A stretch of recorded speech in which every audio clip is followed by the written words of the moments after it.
on, everyone? Kamusta ka? My name is Kayla-Marie Tracy, and I am so excited and honored to be hosting the first ever Rise Tribe General Annual Meeting. As I noted, my name is Kayla-Marie Tracy. Some of you may recognize me from Toronto's Breaking News, CP24. Now, while that may be my day job, my full-time job though, I am a proud Filipino Canadian. And for myself, growing up in Canada, but let's be honest and let's get more specific, in the east end of Toronto, Scarborough to be exact, for me, a Filipino presence was pretty much everywhere I looked. I was raised in a Filipino household. My Lolo and Lola actually raised me since the age of 3. So I was surrounded by my Filipino heritage and I was raised to embrace it.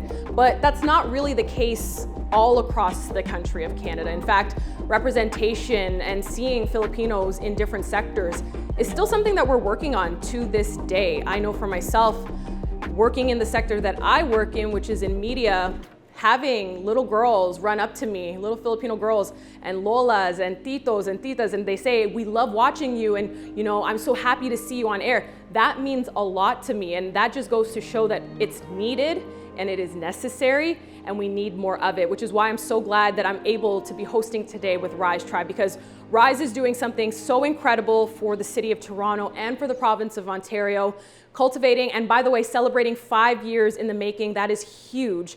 And it really is bringing young Filipinos and the next generation all together, and it's showing them successful Filipinos in a wide variety of sectors. And I think that that is so necessary and important. So kudos to you guys. Now, as far as when it comes to the game of basketball or just sports in general, let's be honest, but let's go back to basketball, because let's be honest, Filipinos, we love us some basketball. But when it comes to coaching, sport, mentorship, me personally, that has been something that has been huge in my life. I've been an athlete since day one. Played a number of sports, but really it was the game of volleyball for me personally that I really took to heart. And I was very fortunate that I got to play past high school into university, and I even got to play at the professional level. So much so that volleyball actually led me back to the motherland. In 2015, I was able and fortunate enough that I played a year of professional volleyball in the Philippines. I played for the Photon Tornadoes in the Philippine Superliga. So to be in Manila and to go back to some of the areas where my mom was born, where my Lolo and Lola, where they lived before moving to Canada, was absolutely incredible. Not to mention meeting and reuniting with some of my distant relatives for the first time in years. So it was truly a special moment in my life for me, and just seeing the culture of sport there. As I noted, they love basketball, but we also love volleyball, and I was just blown away at the love and support. So regardless of whether you're back home or here, we love sports, and it definitely shows in our culture.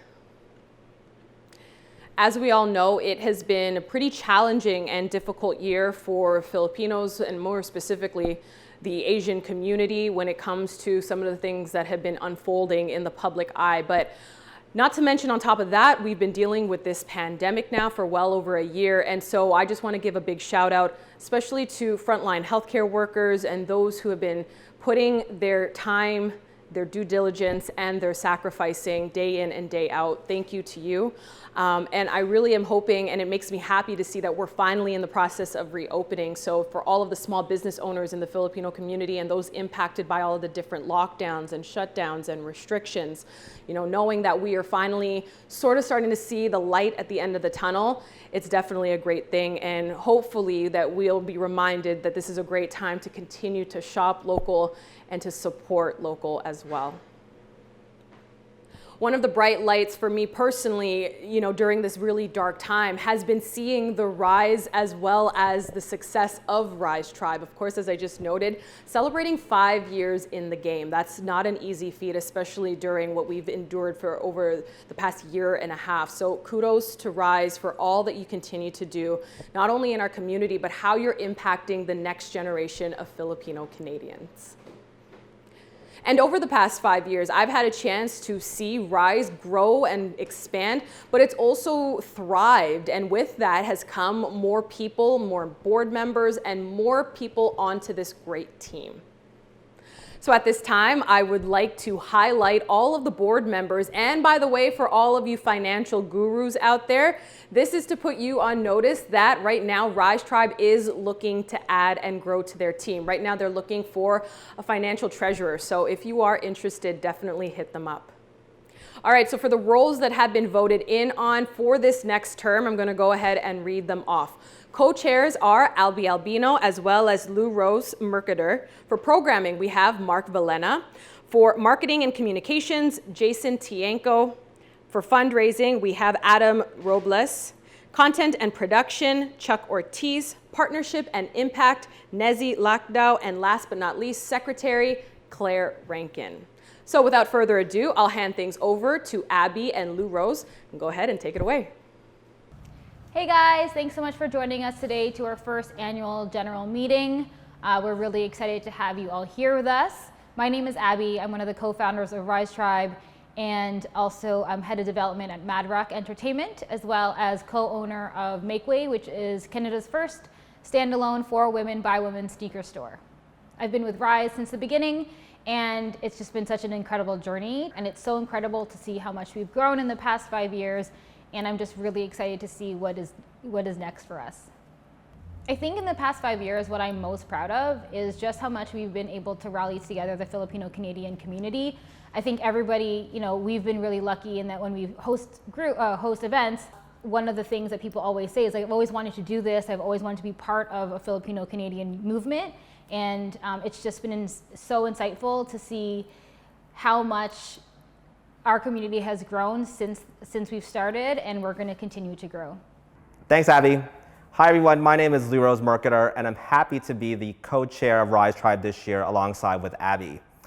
For my day job, I'm the manager of the York-Eglinton Business Improvement Area. What I'm most proud about is that Rise Tribe has been able to offer direct mentorship and leadership opportunities for Filipino youth. This past year, once again, we had our Leadership Academy, and I'm really looking forward to announcing really soon our new corporate partnerships to offer even more internships. Thank you, Abby and Lou Rose. And with that, I'll hand things over now to Mark. My name is Mark Valena. I'm one of the co-founders of Rise Tribe. We've been together for about 5 years now, and really proud of working with this great team. My day job is with the NBA G League. I'm the head of content and senior director. Really proud of working with such a really good team. I've made lifelong friends here. I've seen people make lifelong friends from our events, and I think for me that's why we started it and why we'll continue to doing it as much as we can. Thanks, Mark. All right, up next, I want to hand things over to Jason Tienko, who, by the way, is my cousin. And I'm not just saying that because Filipinos say that we're all cousins. No, he's actually my cousin. All right, so Jay, one thing I want to ask you is, what do you want the community to take away and know about how hard the team has been working, and just some of the behind the scenes stuff as well? Just go ahead and tell us more about that. Hey, I'm Jay Tienko, and I'm one of the board members of Rise Tribe, and I am the community outreach lead. The key things that I'd like our community to remember from the work that Rise Tribe did this year is after years of putting things together, we have finally come to a place where we are able to provide tangible opportunities for our community members, whether it be from an internship program that they're affiliated with and participating in, or paid gigs in the workforce. Some of the community projects that we're most proud of from this past year is our involvement in the ROPES program that we've partnered up with Contraband, along with our ongoing Tribe series, where we've invited community members, whether it be in the sports industry, arts, dance, film and whatnot, are just some of the things that we continue to do for our community, both from a promotional standpoint and spotlighting as well. Thanks, Jay. All right, it's over to Adam. Can you tell us a little bit more about how people can help when it comes to Rise Tribe and some of the fundraising initiatives that are going to help moving Rise forward? Hi, my name's Adam. I'm a founding board member with Rise Tribe. I lead the fundraising efforts. And also, I run a digital marketing agency called Reach Agency.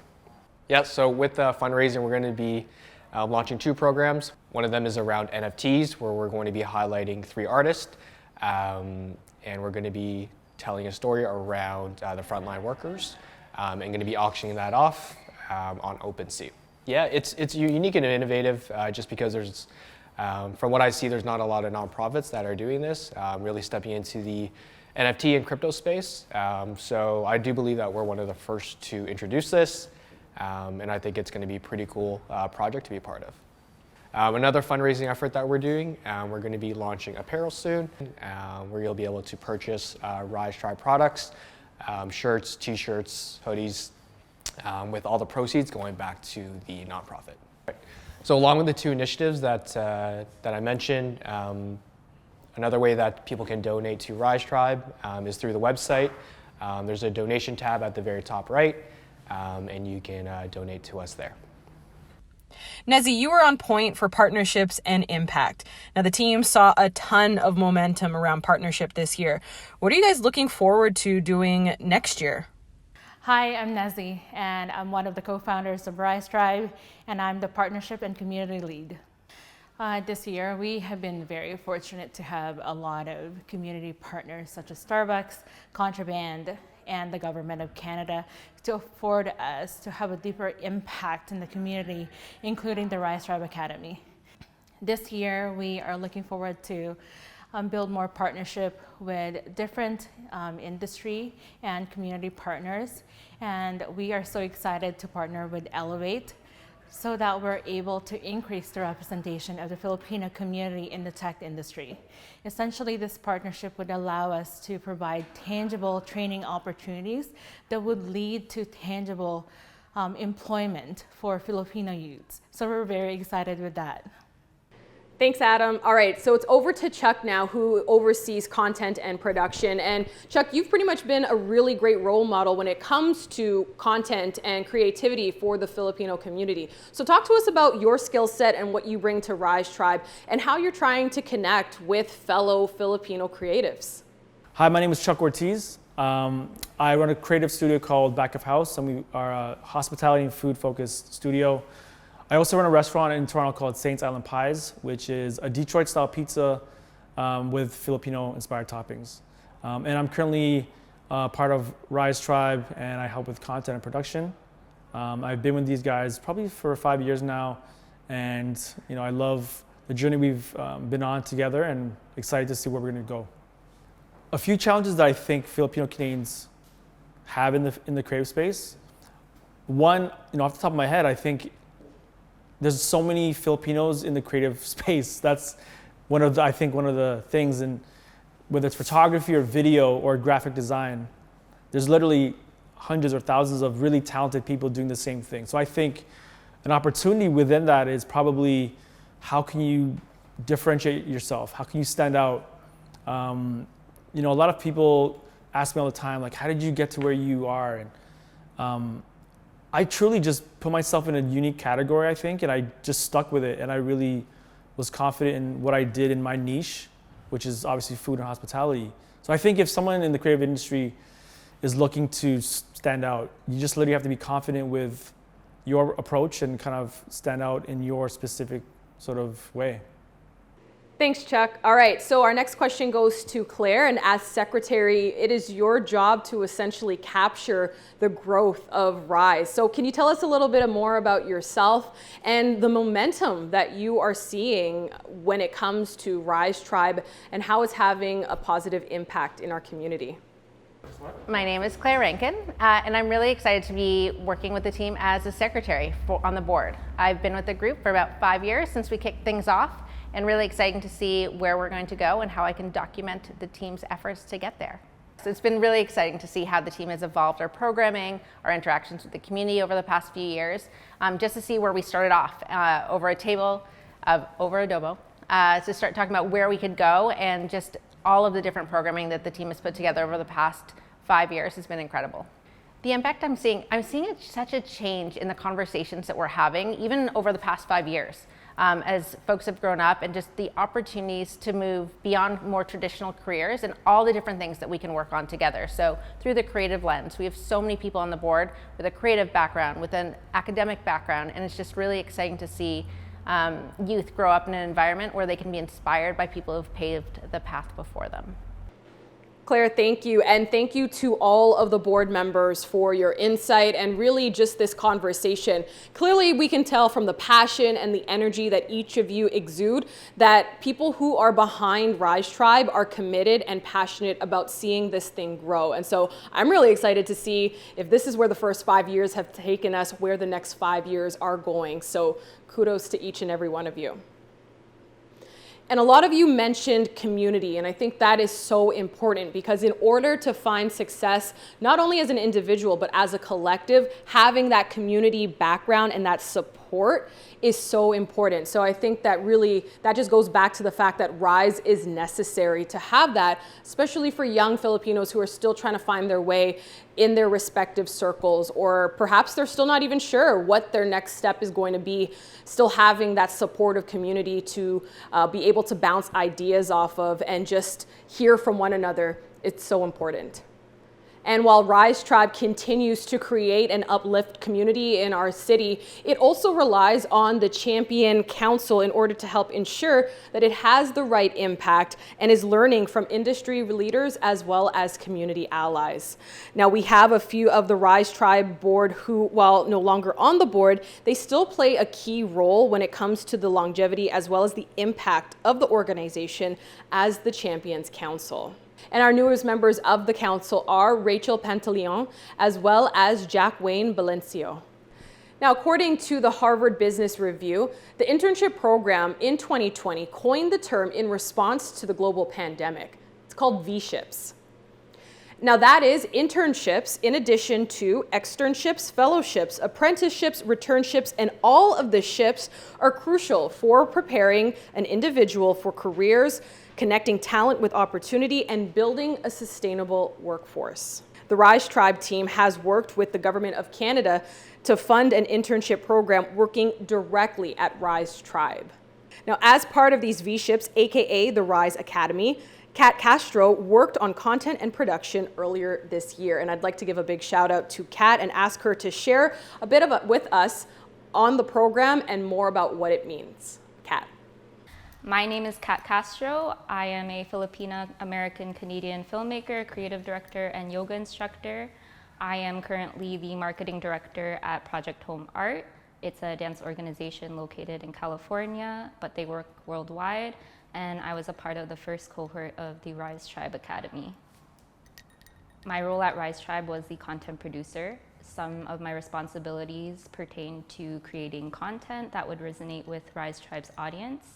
With that being said, that took a lot of collaboration with the other interns, and we found a lot of the stories and content coming out related to a lot of our own personal experiences on the team.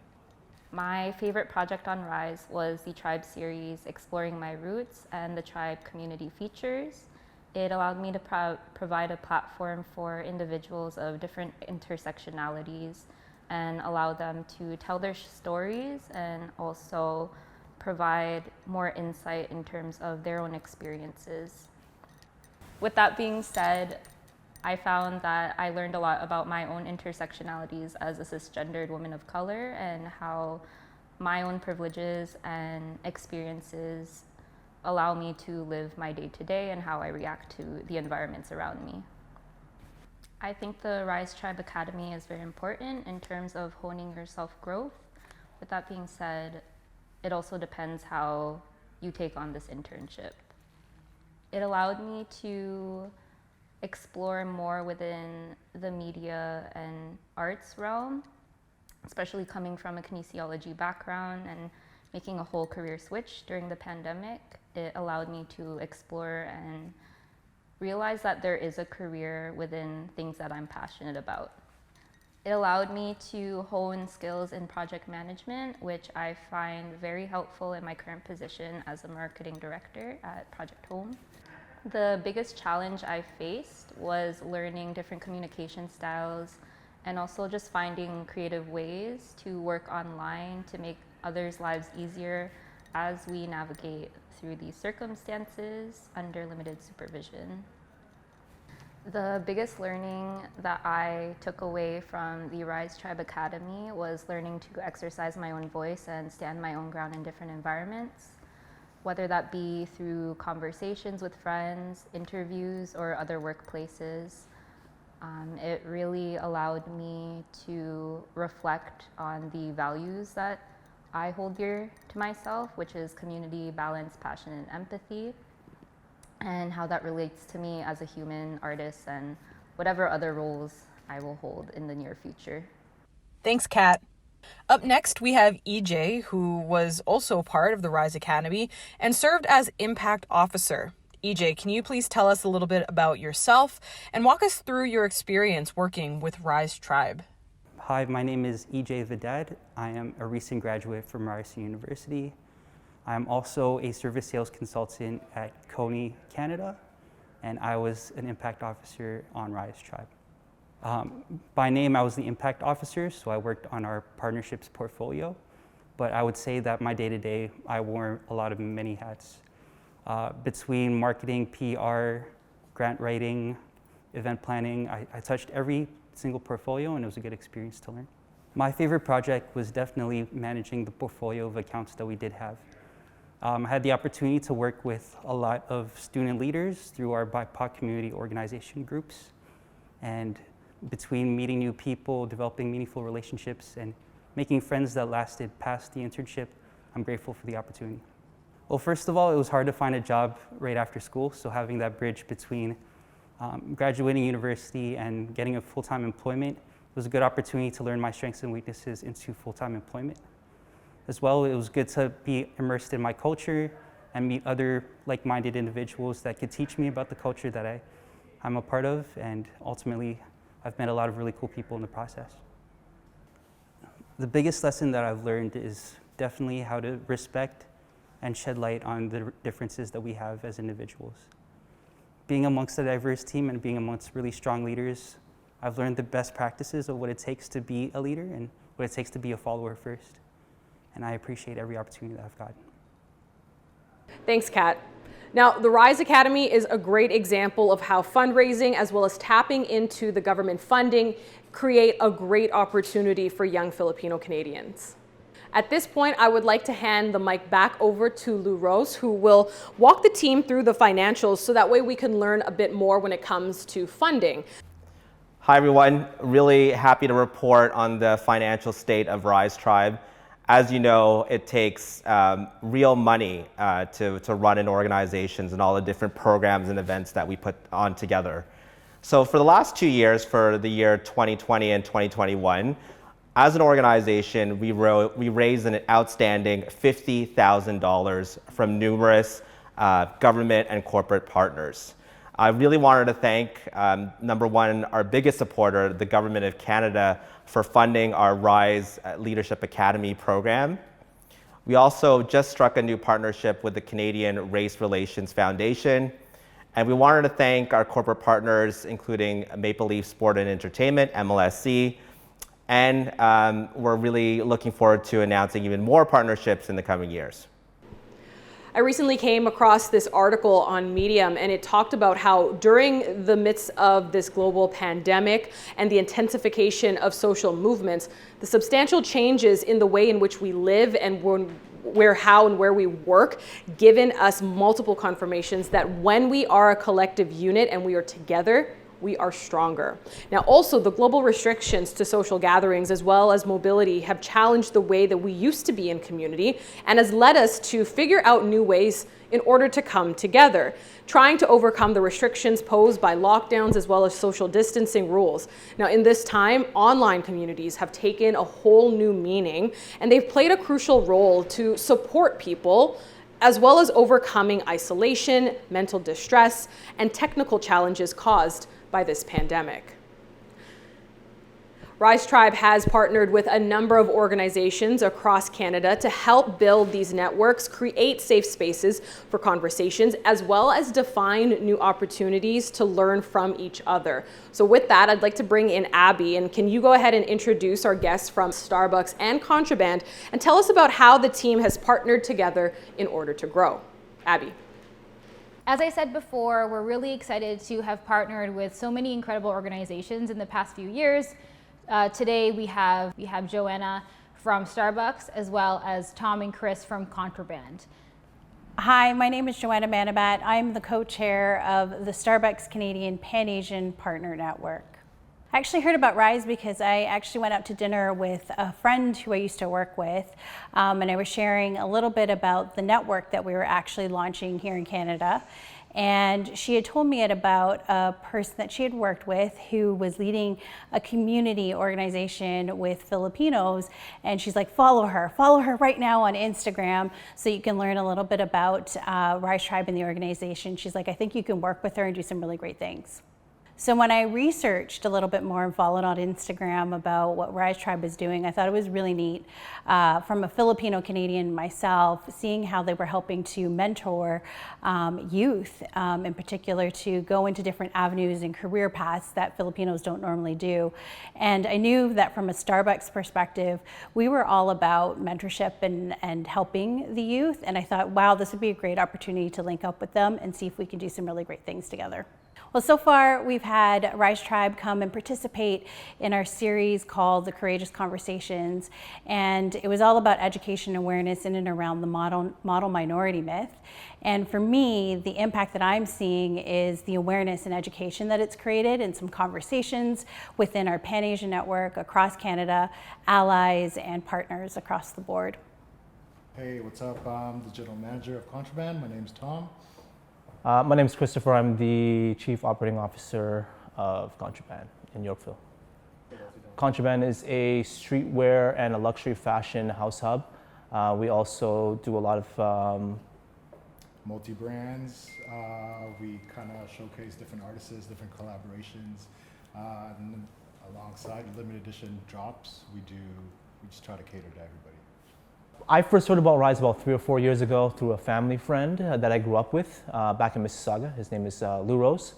He told me about the initiative and the project, which I find that was super interesting, having to be able to work with a bunch of like-minded Filipinos in the actual city. And I heard about Rise through Mark.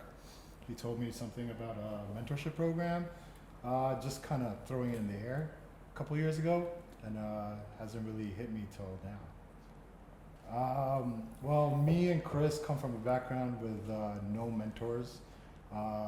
We did fashion in our 2 separate ways, and we kind of joined forces. A couple of years ago, I kind of realized that Chris was one of my mentors through the fashion industry, and I would say about a year ago, we decided, hey, like this is the perfect route for us to take. Since we have the, what would you say? The background? The background, the platform now, and it's just the perfect timing. So me personally, the type of reaction I've seen from the community is the outreach, whether it be through social media, Facebook, Instagram, or whatnot, and people were surprised that we were actually doing this type of program with the Rise Tribe and the Asian and Filipino community. So we found a lot of positive feedback with a lot of people interested in this moving forward in the future, if this is something they can get involved in. Because we do have such a wide network of retail and fashion, this is something that we feel that we can bring to the community through Rise. Continuation partnership, bringing more young Filipino talents in. Since our first audition, we found more than we expected. We noticed that a lot of people are interested, a lot of people are looking for mentorship, and we realized that there's not a lot of mentorship programs around, especially for young Filipino kids, and that's something we want to continue and pretty much grow for us and Rise. I think with each of our partnerships, what's incredible about every single one of them is that they really tap into a different industry or a different type of skill set.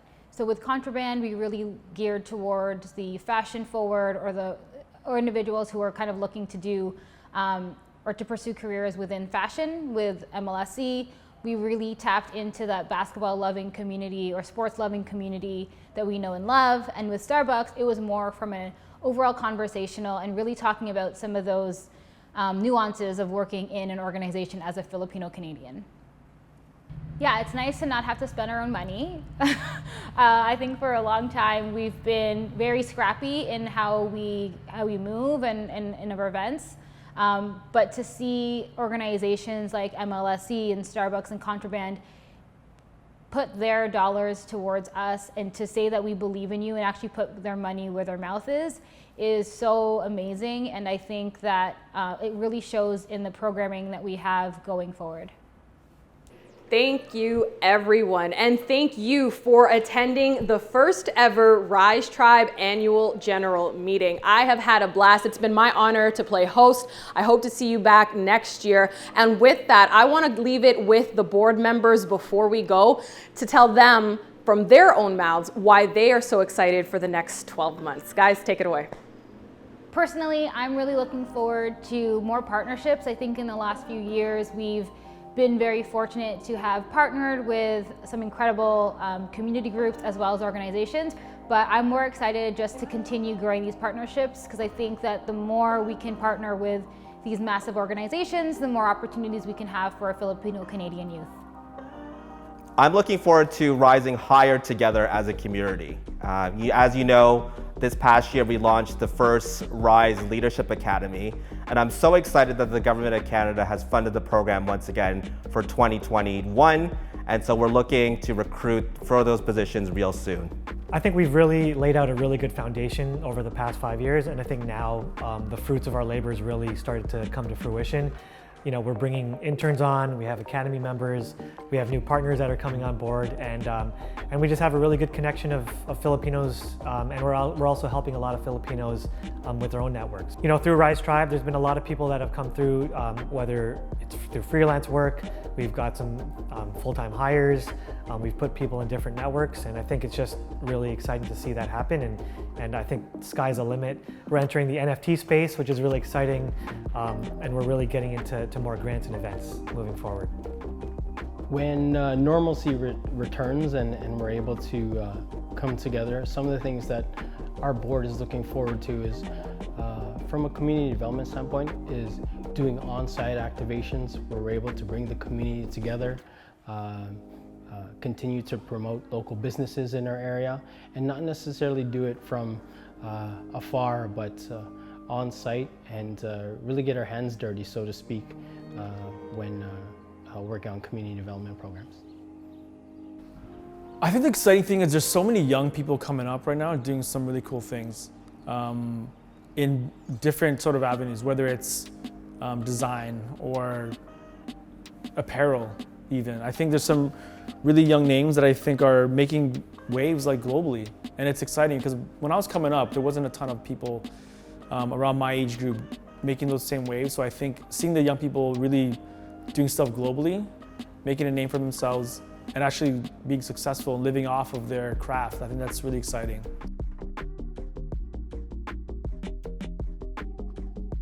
So my favorite Filipino food is palabok. Absolutely love it. Can eat it all the time, anytime. It's delicious. My Lola's garlic fried rice. Wow. Mm-hmm. Wow. My favorite Filipino food has to be sisig. I grew up on that, and we actually incorporated it into my restaurant because I love it so much. My favorite food is lumpia, air fried. My favorite Filipino food is dinuguan and rice. Oh, geez. I love Filipino inasal, and I love it when I have it with pancit and a little bit of lumpia Shanghai, because you know you're gonna get that food in the summertime at every family party and gathering, and so it just always reminds me of home. I want to keep it basic and say tocino. That's like a must-have. It's like Spam. For me, it's got to be lumpia. I love the crunch, and you can put anything inside of it, and I can eat like 100 of these things. I should have said that. So good, so good.